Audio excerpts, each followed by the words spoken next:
I have very much enjoyed this debate today. There have been good speakers and good people, and I think that's precisely the way a free people are supposed to govern. We need to deliberate. We need to be careful. We need to proceed together on issues of importance like this, and I find it unfortunate that for whatever reason the parties have once again seemingly divided in this chamber. I don't think that's necessary. Senator Horn made an outstanding point. He mentioned the concept of forming a more perfect union. That's precisely what we're attempting to do with this resolution. There have been 33 proposed amendments to your Constitution since its ratification. 27 have passed, each attempting to form a more perfect union. Some not well thought out. Some a long time coming. But that's what free people do. We debate, we decide, and then we form a more perfect union. I can't think of a better way to do it than to send a message to a federal legislature that is out of control. The Congressional Budget Office has indicated this debt is unsustainable. The numbers don't lie. The math is what the math is. This republic cannot sustain the spending. This republic that we love so much cannot hold together in the face of unprecedented debt. It will destroy us eventually.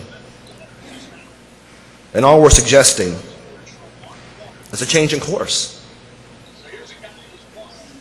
That's what free people do. That's what the delegation from Virginia did with the Articles of Confederation you've heard so much about. They were concerned that there wasn't another way to amend the Constitution.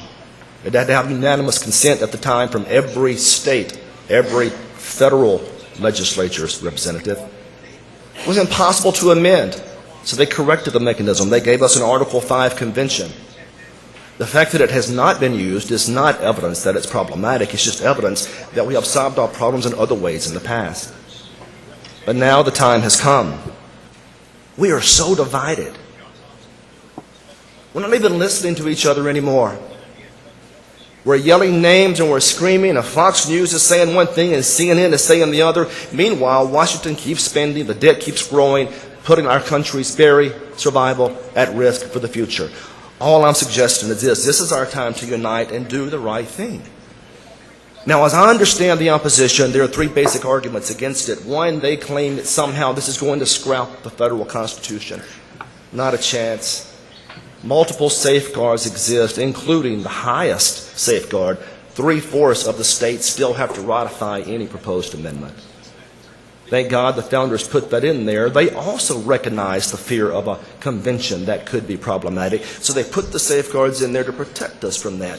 We're not going to scrap the Constitution. We're going to have a much-needed debate on why it exists and what we should do to make a more perfect union. Number two, the second suggestion seems to be that we should mind only Mississippi's business.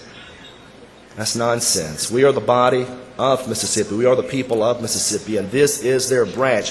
This is their chamber. And for a state like ours that depends so heavily on federal expenditures, if we can't control the debt, at some point those federal expenditures will cease to exist. This is Mississippi's business. It's always been Mississippi's business.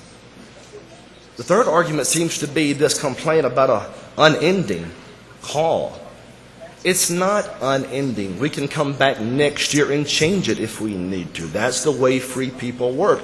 We make the call for the convention. If we sense problems in the future, we reconvene, we rescind the call. But why would you? The language here is perfectly balanced. Fiscal restraint, nothing more, a limited call to a convention, and safeguards to protect it. And lastly, my favorite Supreme Court justice of all time was Justice Scalia.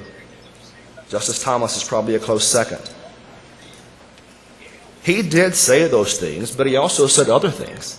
Scalia was gregarious. He was bombastic. He was fun. When you knew him, he always had a story. He said that in an off-the-cuff remark. Other moments in his life, he stood up for an Article 5 convention as the way for a free people to reassert themselves against a government that is no longer listening. And that's all we're suggesting. Look, we've heard arguments that invoke fear. Fear leads to inaction. And action leads to more debt. more debt will eventually lead to the end of what we have sustained for so long.